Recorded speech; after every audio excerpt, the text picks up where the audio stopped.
जय Hind. The masters YouTube channel में आप लोग का हार्दिक स्वागत है। आज का जो हम लोग का प्रैक्टिस सेट होने वाला है वो हिस्ट्री का होने वाला है, क्योंकि एक दिन पोल साइंस और दूसरा दिन हिस्ट्री, इस टाइप से ही लेके चलना पड़ेगा, क्योंकि सब्जेक्ट तो और भी है। अगर लेकिन आप लोग चाहते हैं कि इकोनॉमिक्स का भी प्रैक्टिस सेट आए तो आप लोग कमेंट सेक्शन में लिख दीजिएगा, हम ले आएंगे। लेकिन आप लोग कमेंट करेंगे तभी हम लेके आएंगे, नहीं तो इसे फ़ायदा क्या होगा। आप लोग लिखिए, ठीक है, कमेंट में प्यार दीजिए, हम ले आएंगे आप लोग के लिए क्या कहा, इकोनॉमिक्स का प्रैक्टिस सेट। तो चलिए बिना देरी किए हुए आज का क्लास शुरू करते हैं हम लोग।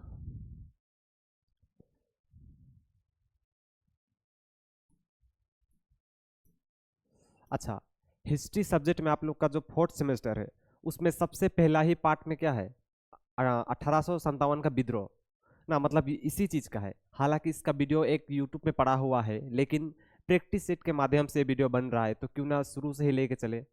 लेकिन जो पहला वाला वीडियो था उस वीडियो में बस दो तीन चीज का जिक्र करके मैं आगे बढ़ गया था, लेकिन इस वीडियो में थोड़ा डिटेल में देखेंगे, क्योंकि ये तुम लोग का एग्जाम में आप लोग इसी को लिखोगे। और नोट्स इसी तरीके से दे रहा हूँ, जैसे नोट्स मिल रहा है आप लोग को सेम वैसे ही लिखे, एकदम नंबर कंफर्म पा जाएंगे आप लोग। ठीक है, और ये नहीं है कि मैं जो बता रहा हूँ वही चीज़ को लिखे, बस पॉइंट आप लोग मेरा लिख सकते हैं, लेकिन जो लिखने का जो टेक्निक होगा आप लोग का खुद का होगा। आप थोड़ी याद होगा उतना, और रट्टा माउर कितना याद होगा बताओ। सरकारी स्कूल में हम लोग रट्टा मारते थे कितना, डर के मारे बस याद रहता था। भीतर घुस के तो पक्का हम भूल जाता था। उसके बाद में ना, मैं आई गो टू टॉयलेट या तो ड्रिंक वाटर, फिर थोड़ा जाते थे पानी पीने और थोड़ा बाहर ना वॉशरूम जाते थे। हालांकि उसके बाद में अच्छा से लिखते थे, लेकिन वॉशरूम जाने से पहले उतना अच्छा नहीं रहता था, लेकिन पानी पीना वॉशरूम जाना ये सब के बाद में एकदम बढ़िया से लिखते थे। सबको पता है ना, बस टीचर्स को पता नहीं है कि बच्चे वॉशरूम क्यों जाते हैं, लेकिन स्टूडेंट हम लोग को तो पता है। लेकिन खैर इसमें आप लोग को वाला दिक्कत नहीं होगा। अच्छा, आप लोग वीडियो तो देखते हैं, फुल वॉच करते भी हैं, लेकिन आप लोग चैनल को सब्सक्राइब नहीं करते हैं। तो चैनल को सब्सक्राइब भी कीजिए आप लोग, ताकि थोड़ा मोटिवेशन हमारा भी अच्छा हो। ठीक है, तो चलिए आज का क्लास शुरू करते हैं हम लोग। तो आज का पहला ही क्लास में क्या है, 1857 का विद्रोह और प्रथम स्वतंत्रता संग्राम, इतिहास का कारण क्या था, इसी को आज का क्लास में सबसे पहले देखते हैं हम लोग। जैसे कि मैंने आप लोग को बताया कि प्रैक्टिस सेट है तो इसमें शुरू से चलना पड़ेगा। तो सबसे पहले देखते हैं कि ये क्या है। 1857 का विद्रोह भारत में अंग्रेजी शासन के विरुद्ध पहला व्यापक जन आंदोलन था। इसकी शुरुआत 10 मई 1857 को मेरठ से शुरू हुई और शीघ्र दिल्ली, कानपुर, लखनऊ, झांसी, बिहार आदि क्षेत्रों में फैल गया। दिल्ली में बहादुर शाह जफर को प्रतीकात्मक सम्राट बनाया गया। इसमें सैनिकों के साथ साथ किसान, जमींदार, आम जनता और भी शामिल हुए। इसमें विद्रोह असफल रहा, परंतु इसने भारतीय स्वतंत्रता संग्राम के आंदोलन की नींव रख दी। मतलब आप लोग को नहीं भी समझ में आया तो कोई दिक्कत नहीं है, देखते हैं कि ये विद्रोह क्या था। मतलब जो 1857 का विद्रोह था, अगर बात करेंगे भारत का सबसे पहला जन विद्रोह क्या था, तो 1857 का ही विद्रोह था, क्योंकि इससे पहले भारत में इतना बड़ा कोई जन विद्रोह हुआ नहीं था। तो जो 1857 का विद्रोह हुआ, बड़ा एकदम भारत में तहलका मचा दिया। हालांकि इस विद्रोह में भारतीय हार गए ना, बहुत सारा कुछ रीजन था, उस रीजन के द्वारा हार गए। लेकिन वो कहते हैं ना, बरसात हो जाता है, काला बादल रहता है, लेकिन बरसात होने के बाद में आसमान साफ हो जाता है। मतलब कोई भी चीज आप लोग भी करते हैं, मैं भी करता हूँ, भले काम शुरू करते हैं, हार हो जाता है, लेकिन कुछ सीख तो मिलता है। तो इस विद्रोह भी सेम हुआ वैसे ही, हम लोग लड़े ये विद्रोह, हार गए विद्रोह, लेकिन इससे कुछ तो सीखे हम लोग। क्या चीज सीखे जो आगे चल के 1947 में जब स्वतंत्र हुए हम लोग, उस टाइम पे काम दिया। अरे यार उस टाइम पे ये हुआ था, इसको इस बार नहीं दोहराएंगे। चार पांच बहुत बड़ा गलती किए थे हम लोग इसमें। ठीक है, तो चले देखते थे। अच्छा, इस विद्रोह में बहादुर शाह जफर को क्या बनाया गया था, राजा बनाया गया था पूरा भारत का, इस विद्रोह का नेतृत्व करने के लिए, जो कि एक बूढ़ा आदमी था ना। अब बूढ़ा आदमी कितना ही नेतृत्व कर सकता है, आप लोग बताइए। जैसे आप लोग अभी यंग है और हम तो थोड़ा बूढ़ा हो गया है ना। तो यही बात है। तो इतना समझ में आ गया आप लोग को, इतना सा आप लोग को लिखना ही पड़ेगा। कैसे लिखेगा, मैं क्या बोला आप लोगों को, जो मैं बताऊंगा वो भी कोई जरूरत नहीं कि आप लोग उसी को लिखे।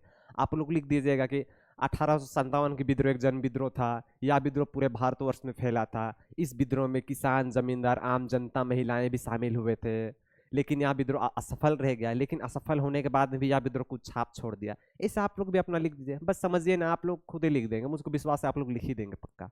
ठीक है, आगे देखते थे। 1857 के विद्रोह के प्रमुख कारण क्या था? देखिए मैं इसमें 8 बिंदु टोटल लेके आया हूँ ना। 8 बिंदु का मतलब 8 पॉइंट। और 8 पॉइंट क्यों लाया हूँ? 8 पॉइंट में इसीलिए आप लोग के लिए लेके आया हूँ क्योंकि एग्जाम में आप लोग का 8 नंबर का क्वेश्चन रहेगा ना। 8 ही पॉइंट लिखे, 10 पॉइंट नाम नहीं सिखाएगा। फ्री में 2 हो सकता है, क्या फायदा बताइए। 8 को काम निपटा दीजिएगा आप लोग, ठीक है। अच्छा, जो जो बच्चे वीडियो देख रहे हैं अभी चैनल को लाइक कर दीजिए, सब्सक्राइब कर दीजिए और अपने दोस्तों के साथ में भी शेयर वगैरह कर दीजिए, ताकि उन लोगों का भी थोड़ा बढ़िया हो जाए ना। क्योंकि बच्चे परेशान हो जाते हैं, कहाँ पाई इस टाइप का क्लास। तो है तो क्लास आप लोग का ना, लेकिन आप लोग कमेंट में बता दीजिए कि इकोनॉमिक्स का क्लास कराएं कि ना कराएं, प्रैक्टिस इसी तरीके से लाएं कि ना लाएं। चलिए, पहला कारण क्या है? सैनिक असंतोष। भारतीय सैनिकों के साथ भेदभाव, काम काम वेतन, पद क्षेत्र में अन्याय होता था। मतलब जो भारतीय सैनिक था, सबसे पहला ये जो 1857 का विद्रोह था, ये सैनिक विद्रोह बन गया। सैनिक विद्रोह बनने का रीजन ये था कि ये जो विद्रोह था, इसमें भारतीय सैनिक के साथ में ठीक काम नहीं किया जाता था। मतलब भारत है, इसमें ब्रिटेन का भी सेना रहता था, भारत का भी सेना रहता था। ब्रिटेन का सेना का एकदम फुल सम्मान इज्जत, अब भारतीय सेना का कोई इज्जत नहीं। मतलब वो लोग सेना, अब भारत वाला मतलब क्या, भारतीय सैनिक को पसंद थोड़ी आया। भारतीय हम लोग मान सम्मान के बाद में ही हम लोग कोई चीज को स्वीकार करते हैं ना। अगर मान सम्मान कोई चीज में नहीं मिलता है तो ऐसा चीज नहीं भी चाहिए हम लोगों को। भारत है, पहले मान सम्मान, उसके बाद में कोनो दूसरा चीज। तो भारतीयों ने भी यही किया ना। सैनिक खुश नहीं था और सैनिकों ने भी सबसे पहले विद्रोह का शुरुआत कर दिया। बोला हम लोग खुश नहीं, थोड़े ना बोला, एकदम कचाड़ के पीटा। बहुत भयानक पीटा था अंग्रेज को, पूरा डर गया था पूरा ब्रिटेन वाला। तो सबसे पहले क्या था? सैनिक कारण था। अच्छा, क्लास 12 फोर्थ सेमेस्टर 2025 उड़ान कोर्स, इसमें आप लोगों को हिस्ट्री, पॉलिटिकल साइंस और ज्योग्राफी पढ़ाया जाएगा, मेरे द्वारा ही पढ़ाया जाएगा। अगर आप लोग का एग्जाम को तारीख करते हुए देखेंगे हम लोग कि इकोनॉमिक्स का दिक्कत होगा आप लोगों को, क्योंकि आप लोग कमेंट भी करते हैं ना क्लास में। बहुत सारे बच्चे कहते हैं कोर्स में कि सर इकोनॉमिक्स का दिक्कत हो रहा है, लेकिन कोर्स खरीदने के लिए पैसा नहीं है। हालांकि नहीं भी होता है, अब 12 क्लास के बच्चों के पास में कहाँ से उतना होगा। तो हम इकोनॉमिक्स का क्लास को भी ले आएंगे, ठीक है। खुश है आप लोग? फ्री में ले आएंगे, इसी कोर्स में मैं कर दूंगा ऐड इकोनॉमिक्स का क्लास। तो आप लोग जो लोग इसमें नहीं जुड़े हैं, उड़ान कोर्स को जल्दी से जल्दी ज्वाइन करें। और यहाँ पे जो 999 फी दिया गया, इतना अभी नहीं लगता है ना। जो उड़ान कोर्स का जो अभी फी है, मात्र 365 रुपया ना, ओनली 365। मतलब दिन का पकड़ के चले ना, 1 रुपया करके, 365 रुपया करके, 1 साल का वैलिड रहेगा ये फी, ठीक है। इसमें आप लोग को ये live class, recorded class, doubt session वगैरह सब कुछ मिलेगा आप लोग को। उसमें एकदम विस्तार रूप से पढ़ के जाएंगे उसमें। ये तो प्रैक्टिस सेट, उसमें एकदम A to Z पढ़ के जाएंगे आप लोग। इसमें ठीक से पढ़िए, आप लोग जब ग्रेजुएशन कॉलेज जाएंगे उसमें और दिक्कत नहीं होगा, हिस्ट्री ऑनर्स ले लेंगे तो। देखिए दूसरा क्या था? एनफील्ड राइफल कस्तूर विवाद। मतलब उस टाइम पे भारत में एक गन आया था, मतलब कि राइफल। उस राइफल का नाम क्या था? Enfield rifle. जो उस राइफल में जो बंदूक का गोली रहता था, वो गाय और सुअर का चर्बी से बनता था। तो भारत वाले गाय और सुअर को थोड़ा घृणा करते हैं। अब गाय के तरफ से जो मतलब हिंदू है भारत के, वे गाय का पूजा करते हैं, वो लोग थोड़ी ना उसका चर्बी वगैरह को पकड़ेगा। और जो इस्लाम धर्म में सुअर का चर्बी को घृणा किया जाता है। तो भारत में तो हिंदू और मुस्लिम दोनों था उस टाइम पे भी। तो भारतीयों ने बोला कि इस टाइप से नहीं चलेगा। एक ठो अंग्रेज था, उन लोगों ने क्या किया, गाय और सुअर का चर्बी वाला जो बंदूक था उसको लॉन्च कर दिया। एक भारत वाला देख लिया कि वो जो मतलब कि एनफील्ड राइफल है ना, उसका जो गोली में जो कस्तूर लगता है वो गाय और सुअर का बना है। वो पूरा डंका पीट दिया पूरा भारतीय सैनिक पर। सारा सैनिक नाराज हो गया, बोला ये राइफल का उपयोग नहीं करेंगे हम लोग। वो लोग बोल रहे करो, हम लोग नहीं करेंगे। तो एनफील्ड राइफल वाला विवाद भी बड़ा हो गया, ठीक है। 3 नंबर क्या था?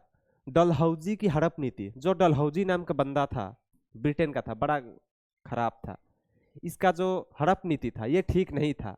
तो इसका हड़प नीति से भारतीय खुश नहीं थे। क्या किया था इसमें देखिए। अच्छा, दत्तक उत्तराधिकारी को नाम मानकर राज्यों का विलय, झांसी, सतारा आदि को। मतलब जो डलहौजी था, ये दत्तक पुत्र वाला बात को नहीं मानता था। दत्तक पुत्र उसे कहते जो राजा का बेटा बेटी अपना वाला नहीं होता था, मतलब निजा वाला। तो वो मतलब राजा क्या करता था, गोद लेता था कोई ना कोई बच्चा को। अब कोई ना कोई बच्चा को जब गोद ले लेगा अंग्रेज कहते थे गोद लेवा वाला बच्चा राजा नहीं बनेगा। कोई बात है? तो झांसी से कौन थी? रानी लक्ष्मीबाई थी। उसने भी अपना बच्चा को क्या गोद लिया था। अंग्रेज बोल रही है राजा नहीं बनेगा। झांसी की रानी कैसे नहीं बनेगा राजा? अगर ये राजा नहीं बना तो हम विद्रोह कर देंगे। किया भी विद्रोह, कचाड़ के पीटी कौन? झांसी की रानी ना। तो ठीक क्या उसने भी। चौथा क्या था? अत्यधिक लगन व आर्थिक शोषण। चोर चोरों तो ये लोग है ना, एकदम पैसा क्या जे करेगा उतना। अपना देश से इतना पैसा लूट लूट के भागा है ब्रिटेन ना। तो कर लगन बहुत ज्यादा लेते थे कौन? ये लोग। किसानों और जमींदारों पर भारी कर का बोझ थोप देते थे, जिससे जो भारत के जो किसान थे, आम जनता थे, बड़ा दिक्कत हो गया इन लोगों को। अब अपना पेटे भरेगा हम लोग, क्यों लोगों को पैसा देगा बताओ? दिक्कत हो गया हम लोगों को। अब वही लोग को मतलब खुद कमाएगा और वो लोग को देगा, तो कौन नहीं गुस्सा होगा। 5 नंबर क्या था? पारंपरिक शोषण का असमान आत्मान, मतलब कि जो नवाब था और राजाओं की सत्ता पर प्रतिष्ठा सम्मान ना करना। मतलब जो राजा होते थे, भारतीय राजाओं को इज्जत दे दो, बड़ा खुश हो जाते थे ना, बड़ा इज्जत। और उन राजाओं को इज्जत नहीं देते थे। अब सोचो, कोई दरबार में जाएंगे कौन? अंग्रेज। उसका पूरा भारी प्रजा रहेगा, प्रजा के सामने सारा प्रजा जी महाराज, जी राजा जी बोल के प्रणाम करके झुकेगा। और कोई अंग्रेज आएगा और राजा को बेइज्जत करके चला जाएगा, उसका जनता खुश रहेगा? उसका जनता को छोड़िए, राजा बड़ा भड़क जाएगा। तो इस प्रकार से कांड करता था कौन? अंग्रेज। तो राजा भी इससे क्या हो गए? गुस्सा हो गए। 6 नंबर में क्या था? धार्मिक हस्तक्षेप कब है? ईसाई धर्म का प्रचार हो, सामाजिक धार्मिक परंपराओं में दखल अंदाजी करना। भारत में एक परंपरा है ना, एक परंपरा ये है भारत में कि भारतीयों का कोई भी चीज को आप लोग कुछ भी बोल दो, लेकिन उसका धर्म को कुछ मत बोलो ना। भारत में परंपरा है, आप लोग भी हम लोग भी अपना धर्म के बारे में बेइज्जत नहीं सहते हैं हम लोग। अंग्रेज आए, इन लोगों ने भारतीयों का जो धर्म था उसका बेइज्जती करना शुरू किया, तो क्या भारत वाले खुश रहेंगे? भारत वाले ने भी कह दिया ना, हम लोग को मारते पीटते हैं ठीक है, लेकिन हमारा धर्म को कुछ मत बोलो आप लोग।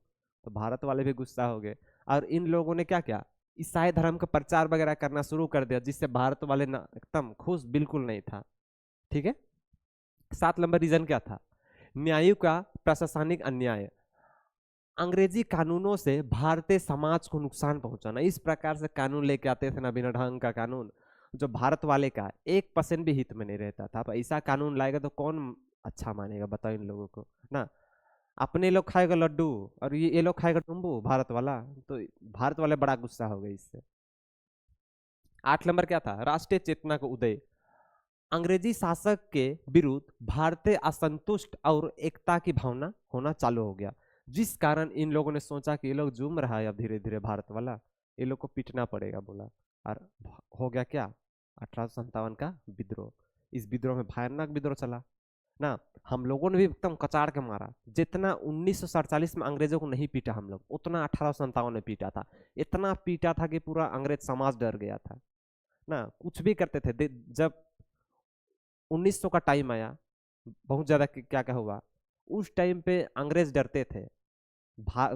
इसलिए डरते थे कि भारत वाले के लिए कुछ भी इस प्रकार का उतना भी खराब कानून नहीं लाएंगे कि ये लोग 57 को फिर से दोहरा देंगे। याद कीजिए आप लोग, 1919 में जब जलियांवाला बाग हत्याकांड हुआ था, उस टाइम पे भी भारत वाले ने बोला था आप लोग जलियांवाला बाग हत्याकांड के खुश मत हो, क्योंकि 57 बोल दिया ना। 57 बोलने से कौन डर जाता था? अंग्रेज। क्योंकि 57 में ठोके ना, उसी तरह से हम लोग ठोके थे, तो वो लोग भी डर गया था। इसका क्या निष्कर्ष निकाल देखिए। अच्छा, 1857 का विद्रोह तत्कालीन कारणों से भड़का, पर इसके पीछे गहरे राजनीतिक, आर्थिक, सामाजिक और धार्मिक कारण थे। यह स्वतंत्रता संग्राम की दिशा में एक निर्णायक कदम था। मतलब विद्रोह तो सफल नहीं हुआ, लेकिन स्वतंत्रता कदम का तरफ में एक कदम ये भी था ना, क्योंकि उस टाइम पे युद्ध नहीं करते हम लोग, तो हम लोग को युद्ध लड़ने का एक्सपीरियंस थोड़ी ना होता। युद्ध किए, एक्सपीरियंस हुआ, और आगे चल के हम लोगों ने उसमें विजय हासिल किया ना। अब देखते हैं कि क्या विद्रोह असफल क्यों हो गया। मैंने आप लोग को पहले से ही बोल रहा है कि जो विद्रोह था असफल हो गया, असफल हो गया। बट विद्रोह असफल क्यों हो गया? ऐसा क्या दिक्कत था कि विद्रोह असफल हो गया? एक एक करके देखते हैं पॉइंट। ठीक है। अच्छा, जिसने भी वीडियो को लाइक नहीं किया है, वीडियो को अभी लाइक कर दीजिए आप लोग ना, इससे मोटिवेशन मिलता है जी हम लोगों को, आप लोग के लिए। और इकोनॉमिक्स का क्लास लाएंगे कि नहीं लाएंगे आप लोग कमेंट सेक्शन में जरूर बताइएगा। तो 1857 का विद्रोह असफल क्यों हो गया? सबसे पहला क्या था? एकता का अभाव। भारतीयों में सबसे गंदा चीज यही है, एकता हम लोग में पता नहीं क्यों नहीं होता है। अपना पड़ोसी के साथ में हमेशा 365 दिन झगड़ले रहते हैं हम लोग, देखता ही नहीं देखता है। अब क्या करें हम लोग बताओ ना, पड़ोसी हो इससे हम वो लोग इससे।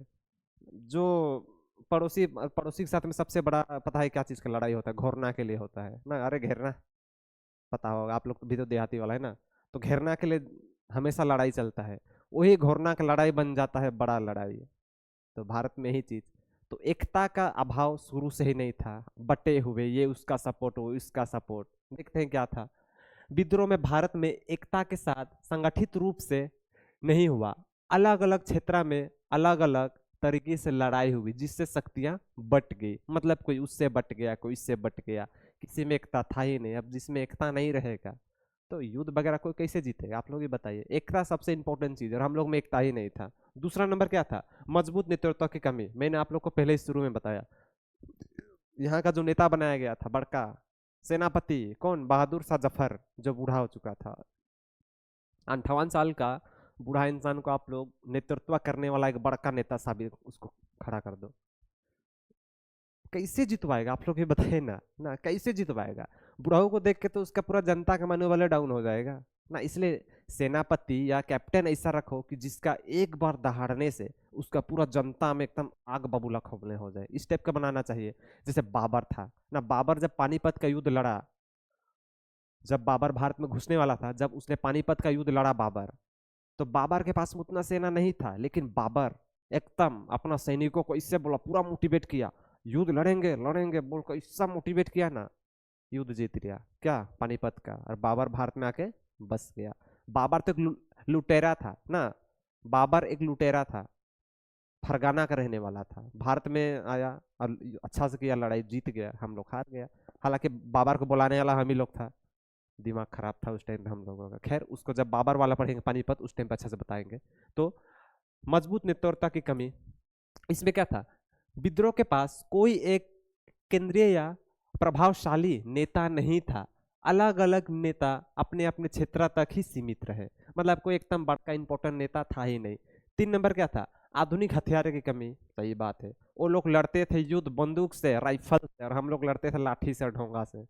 अब लाठी ढोंगा से पत्थर से कोई युद्ध लड़ेगा तो जीतेंगे? आधी मानव का परिया का तो हो जाएगा, टाइम का हो जाएगा। तो यार कैसे हो गए बताओ?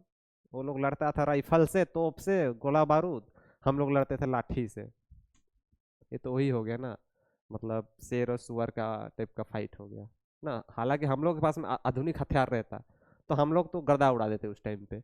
तो आधुनिक हथियार की कमी, ब्रिटिश सेना के पास आधुनिक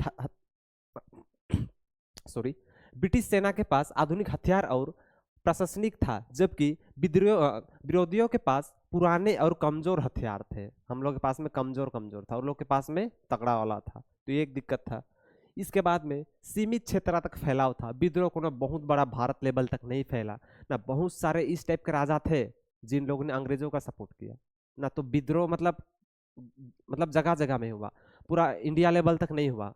हुआ लेकिन पूर्ण रूप से नहीं हुआ इंडिया लेवल तक ना। जैसे दक्षिण भारत में कोई कोई जगह में विद्रोह ही नहीं हुआ, तो इस टाइप का होगा तो थोड़ी होगा। यह विद्रोह मुख्य रूप से उत्तर भारत तक ही सीमित रहा, दक्षिण भारत और पूर्व क्षेत्र में इसमें कोई भाग नहीं लिया। मतलब भारत का जब विद्रोह हो रहा है तो पूरा भारत में ना विद्रोह होना चाहिए, साउथ में तो हुआ ही नहीं, बस नॉर्थ में होगा तो क्या इससे होगा ना। South India, north India, east west, हमारे हैं इतने सारे इंडिया नहीं है, एक ही इंडिया है और यही मेरा घर है। कौन फिल्म का डायलॉग है? आप लोग कमेंट कीजिए तो, सबको तो देखबे किए होंगे। अच्छा 5 नंबर क्या था? राजाओं और जनता का पूरा समर्थन नहीं था। मतलब जो राजा था और जनता था उसका पूर्ण रूप से समर्थन वो नहीं था। क्या नहीं था इसको देखते हैं। अच्छा, कई भारतीय राजा और कई भारतीय राजा और जमींदार अंग्रेजों के पक्ष में रहे, आम जनता का समर्थन भी हर जगह नहीं मिला। मतलब बहुत सारे भारत के जो राजा और जनता थे जिन लोगों ने अंग्रेजों का सपोर्ट किया। अब बताइए, भारत वाले ही अंग्रेजों का जब सपोर्ट करेंगे तो हम लोग युद्ध कैसे जीतेंगे ना। जब घर में ही इस प्रकार का दिक्कत होगा तो आप ही लोग बताइए ना। वो कहते हैं ना, देश को जितना बाहर वाले से डर नहीं है उतना देश को अंदर वाले से डर होता है, क्योंकि जिसके ऊपर विश्वास किया जाता है वो कभी विश्वासघात करता है ना, जीता हुआ बाजी कोई हार सकता है, हार ही जाता है। ठीक है। 6 नंबर में क्या था? स्पष्ट लक्ष्य और योजना का भाव था। किसी का स्पष्ट लक्ष्य कि हमको देश छोड़ाना है, ये वाला लक्ष्य किसी का नहीं था। सबका लक्ष्य अलग अलग था। जैसे झांसी की रानी को ही देख लीजिए, युद्ध क्यों लड़ रही थी? उसका बेटा को राजा नहीं बनने दे रहा था इसलिए। उधर पे बहादुर शाह जफर, उसका राजा को वो लोग हड़प लिया था इसलिए वो लड़ रहा था। मतलब किसी ने भी ये नहीं कहा कि मैं पूरा भारत के लिए लड़ रहा हूँ। सबने अपना अपना हित का बात किया। तो बताइए, सबका मोटिव एक नहीं रहेगा तो देश कैसे स्वतंत्र होगा? विद्रोहियों के पास भविष्य की कोई ठोस योजना नहीं थी या स्पष्ट नहीं था कि जीत के बाद शासन व्यवस्था कैसी होगी। दिक्कत ये था। उसके बाद में 7 नंबर क्या था? ब्रिटिश नीति और कूटनीति। अंग्रेज ने फूट डालो और राज करो की नीति अपनाई। उन्होंने कुछ वर्ग को अपने पक्ष में कर लिया, मतलब कि मिला लिया। फूट डालो और शासन करो, सबसे फेवरेट चीज उन लोग का वही है। आज के डेट में भी आप लोग देखिए, हम लोग के ऊपर फूट डाल के शासन तो कर ही रहा है ना। जब भारत को तोड़ के गया तो पाकिस्तान बना दिया, ताकि भारत वाले कभी सवाल ना पूछे कि आप लोगों ने इस टाइप से क्यों किया। इसलिए क्या खड़ा करके चला गया? पाकिस्तान बना के चला गया। फूट डालो, फूट डाल दिया और राज करो, अभी तक राज कर रहा है। वो लोग मिसाइल बना के उसको करोड़ों करोड़ 500 करोड़ में बेचते हैं, और आज तक भारत में ठट्ठी दिया बना के उसको 2 रुपया गोटा हम लोग बेचते हैं।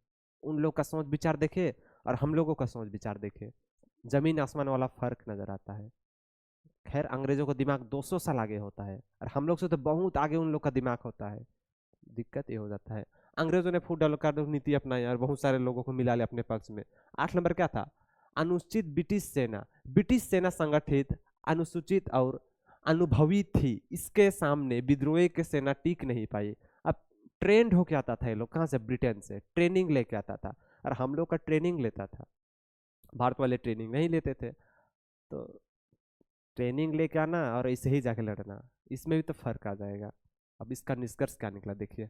अच्छा, निष्कर्ष आप लोग सभी में लिखिएगा, ठीक है? निष्कर्ष लिखना सबसे इंपॉर्टेंट है, पता है क्यों? क्योंकि 8 नंबर का क्वेश्चन रहा। हाँ, 8 नंबर का क्वेश्चन है, तो आप लोग क्या करेंगे? सबसे पहले परिभाषा टाइप का लिखेंगे, उसमें 1 नंबर मिल गया। आप उसमें 8 पॉइंट लिखेंगे आप लोग। अगर 8 पॉइंट में आप लोग को 6 पॉइंट भी याद है तो 6 पॉइंट लिख दिया, तो 1 और 6 कितना? 7 हो गया। अगर आप लोग इसमें एक छोटा सा निष्कर्ष लिख देंगे, 1 नंबर उसमें मिल गया ना। देखिए, 2 पॉइंट भूलने के बावजूद, 2 पॉइंट आप लोग भूलने के बावजूद, 1 6 1 कितना हो गया? 8। मतलब 2 पॉइंट आप लोग भूल गए, उसके बावजूद भी कितना? 8 नंबर पा गए। इसलिए आप लोग लास्ट में निष्कर्ष जरूर लिखेगा। निष्कर्ष का मतलब होता है कि आपने पूरा ये क्वेश्चन आंसर लिखा, उसका क्या नतीजा निकला। तो इसका देखते हैं क्या नतीजा निकला। देखिए, 1857 का विद्रोह भारतीयों का पहला संगठित प्रयास था, लेकिन एकता, नेतृत्व और आधुनिक साधनों की कमी के कारण यह असफल रहा। फिर भी इस विद्रोह ने अंग्रेजों की नींव हिला दी और आगे चल के भारत के राष्ट्रीय आंदोलन की भावना को जन्म दे दिया। मतलब इस टाइप से तो हुआ ही हुआ ना। आप लोग को अगर ऐसा वाला निष्कर्ष नहीं लिखने आ रहा है तो आप लोग को जो समझ में वो लिखे। जैसे कैसे लिखिएगा? कुल मिला के हम लोगों ने देखा कि 1857 का जो विद्रोह था, वो भले ही इस विद्रोह से भारत स्वतंत्र नहीं हुआ, लेकिन हम लोगों ने उस टाइम पे विद्रोह इस टाइप से किया कि अंग्रेजों की नींव को भारतीयों ने हिला दिया। इस टाइप से आप लोग खुद लिखिएगा, ठीक है? अब लास्ट क्वेश्चन देखते हैं कि 1857 का विद्रोह का परिणाम क्या हुआ, इसका प्रभाव क्या पड़ा, क्या इम्पैक्ट पड़ा ना। 1857 का विद्रोह का क्या प्रभाव पड़ा? अब कोई भी विद्रोह करता है, हार जाता है या जीत जाता है, उसके लास्ट में कुछ इम्पैक्ट तो पड़ता है। इम्पैक्ट मतलब हिंदी मीडियम वाला मैं भी हूँ, प्रभाव। ठीक है, प्रभाव क्या पड़ा उसको देखते हैं। अच्छा, बहुत सारे कुछ बच्चे कहते हैं कि सर इंग्लिश में भी पीडीएफ दीजिए। तो अगर किसी को इंग्लिश में पीडीएफ चाहिए तो मेरा नंबर 6296777020, इस नंबर पे आप लोग मुझको व्हाट्सएप में मैसेज करेंगे। मैं उसके लिए पीडीएफ भेज दूंगा इंग्लिश में, ठीक है? भेज ही दूंगा, बन जाता है इंग्लिश का हम लोग का। इधर पे ऑपरेटर को कह के आप लोग के लिए टाइप करवा दूंगा इंग्लिश का। तो इस नंबर में हमें कांटेक्ट कीजिएगा आप लोग। अच्छा, तो इसका सबसे पहला क्या निष्कर्ष निकला? देखें, सॉरी, निष्कर्ष बोलते प्रभाव पड़ा। पहला, ईस्ट इंडिया कंपनी का शासन समाप्त हो गया, मतलब डराया गया वो लोग पूरा ना। जो भारत में पहले भारत में क्या ब्रिटेन वाला थोड़ी राज करता था, ब्रिटेन का एक कंपनी राज करके चला गया, ब्रिटेन का ईस्ट इंडियन कंपनी। जैसे भारत का हो गया टाटा कंपनी, भारत का टाटा कंपनी कहीं पर राज करने जाएगा तो किस प्रकार से लगेगा? तो सोचो, ब्रिटेन का एक कंपनी राज करने आया और चला गया।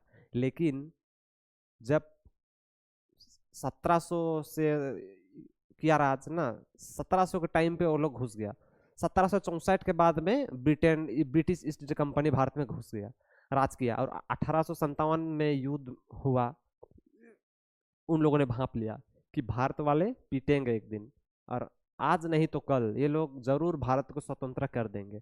एक काम करते हैं, चलो एक काम करते हैं, ईस्ट इंडिया कंपनी ने सोचा कि आज से सत्ता को हम अपना सरकार को सौंप देंगे, और ईस्ट इंडिया कंपनी ने अपना जो शासन था उसको सौंप दिया किसको? ब्रिटेन गवर्नमेंट को सौंप दिया। तो ये पहला निष्कर्ष। अच्छा, और क्यों सौंपा? डरे, डर विनाशराव का भय उत्पन्न हो गया। कहाँ पे? भारत में। 1857 के विद्रोह के बाद ब्रिटिश सरकार ने ईस्ट इंडिया कंपनी से शासन छीन ली। अब भारत सीधे इंग्लैंड की महारानी के अधीन हो गया। बाप रे, इधर महारानी होता था, होती थी, ठीक है। अच्छा, इससे भारत में ब्रिटिश शासन का प्रत्यक्ष शासन होना शुरू हो गया। पहले जो शासन होता था अप्रत्यक्ष रूप से, क्योंकि पहले तो कंपनी शासन करता था, लेकिन 1857 जैसे भारत वालों ने ठोका उन लोगों को, ब्रिटिश ईस्ट कंपनी डर गया और अपना शासन दे दिया किसे? ब्रिटेन गवर्नमेंट को सौंप दिया। 2 नंबर क्या था? ब्रिटिश सरकार द्वारा प्रशासनिक बदलाव, बहुत ज्यादा इसने कुछ चेंजेस किया। अब क्या चेंजेस किया देखिए, भारत के शासन के लिए लंदन में भारतीय सचिव का पद बनाया गया, और गवर्नर जनरल को अब वायसराय कहा जाने लगा, ठीक है। 1857 के बाद में ही गवर्नर जनरल होता था भारत में, और 1857 के बाद में इसको क्या कहा गया? वायसराय कहा गया। अब इन लोगों का अपना था, ठीक है, लिखना पड़ेगा आप लोग को वैसे ही। अच्छा, प्रशासन को और अधिक केंद्रीकृत किया गया। और 3 नंबर में क्या हुआ? भारतीय राजाओं की नीति में बदलाव हो गया। मतलब इसमें यह बदलाव हुआ कि अंग्रेज ने दत्तक नीति समाप्त कर दी, भारतीय राजाओं को उसके राज्य सुरक्षित रखने का आश्वासन दिया कि आप लोग ऐसा युद्ध वगैरह नहीं करेंगे, आप लोग अच्छा सोचेंगे, आप लोग संतावन नहीं करेंगे। भारत वाला तो कुछ भी बोलता था, संतावन, फिर से अगर कुछ किया ऐसा तो क्या संतावन। अंग्रेज भी थोड़ा मोड़ा डरता था, क्योंकि उन लोगों ने अपना बहुत ज्यादा लोगों को खोया था ना। अब पीटे थे हम लोग भी, कमजोर हथियार था बोल के कैसे छोड़ देंगे? भारत वाला हाथे से एकदम दांते काट लेता है सबसे पहले तो, ठीक है, हम लोग ने भी किया उसी टाइप से। अच्छा, इससे राजाओं का समर्थन ब्रिटिश शासन से को मिलने लगा, मतलब कि बेवकूफ बना दिया, ये हो गया। 4 नंबर क्या था? सेना में बड़े सुधार हुए। क्या सुधार हुआ? भारतीय और ब्रिटिश सैनिक का अनुपात बदल गया, भारतीय सैनिकों को उच्च पद से दूर रखा गया ना, उच्च पद से भारतीय सैनिकों को दूर रखा गया। उन लोगों ने सोचा अगर फिर से लोग को सामने रख देंगे तो फिर से लोग एक दिन क्या करेगा? संतावन करेगा। ये लोग डर गया था, लेकिन पूरा महारानी स्पष्ट रूप से बोली थी, भारत में मैं एक पर्सनली मतलब वायसराय मैं बना रही हूँ, बोले, मतलब महारानी बोली, मैं भारत में पर्सनली वायसराय बना रही हूँ, इसलिए बना रही हूँ कि भारत में फिर से क्या ना हो? संतावन ना हो, बड़ा दिक्कत हो जाता है। उन लोगों ने ऐसा बोला। अच्छा, सेना में अंग्रेजों की संख्या और नियंत्रण को बढ़ा दिया गया। पहले महज 6000 अंग्रेज रहते थे, और बाद में जब पिटा तो पूरा भर दिया भारत में अंग्रेज।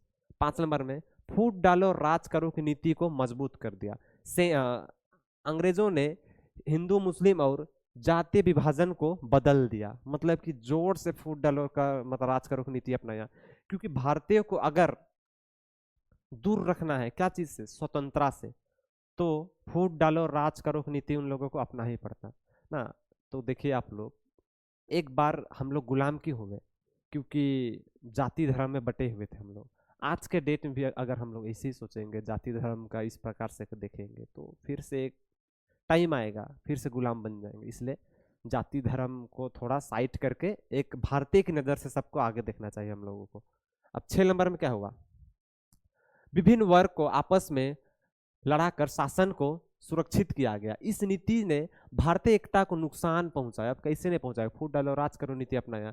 6 नंबर क्या था? भारतीयों पर विश्वास बढ़ा। विद्रोह के बाद अंग्रेजी भारतीयों पर भरोसा नहीं करते थे, क्योंकि एक बार भारत मतलब भरोसा तोड़ चुका ना, 57 में पीट दिया, तो उन लोग का जो विश्वास था थोड़ा कम हो गया। उन्हें महत्वपूर्ण प्रशासनिक पद से दूर रखा गया, किसे? भारतीयों को डरे।